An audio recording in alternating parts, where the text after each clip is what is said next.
mean, it was definitely a good response to the match we dropped against Charleston on Wednesday. I still think we came out a little flat in the first set, but overall very happy with being able to win those last 3 sets in a row. We just need to work out some kinks with our consistency issues in terms of our offense and defense and starting the match a little bit faster.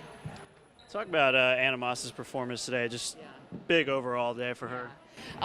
During the match, she was doing a lot of good things, but really until I saw the stat sheet at the end of the game, I was like, wow, 30 attempts for a middle attacker is really a lot of attempts. That means she's working hard to make herself available in transition, and she's producing. She's producing a lot of kills. She's definitely one of the hardest workers on the team, and we love to feed her the ball as much as possible.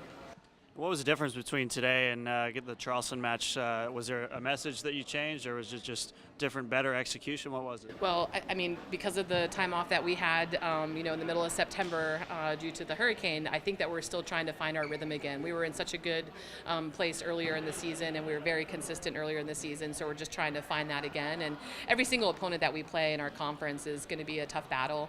I think Charleston is probably one of the top 2 teams in our conference right now, so we knew that they'd be a tough opponent. We just didn't have a response for some of their offense, and here today I think that our blocking changed some of the attack that Northeastern tried to throw at us, and our blocking and defense certainly helped us out today. Have you ever experienced time off like this as a player or a coach? And what is your message to the team? How do you try to stay focused throughout this?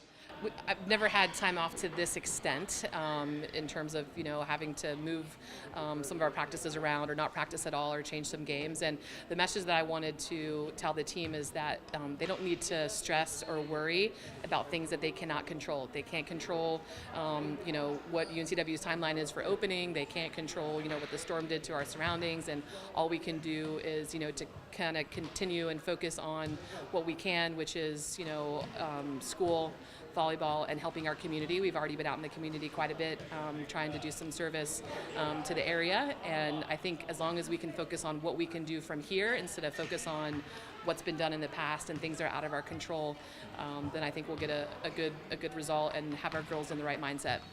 So you got Hofstra coming in here on Sunday. What sort of problems do they pose, and what's the message going into that match? Hofstra is has a very balanced offense.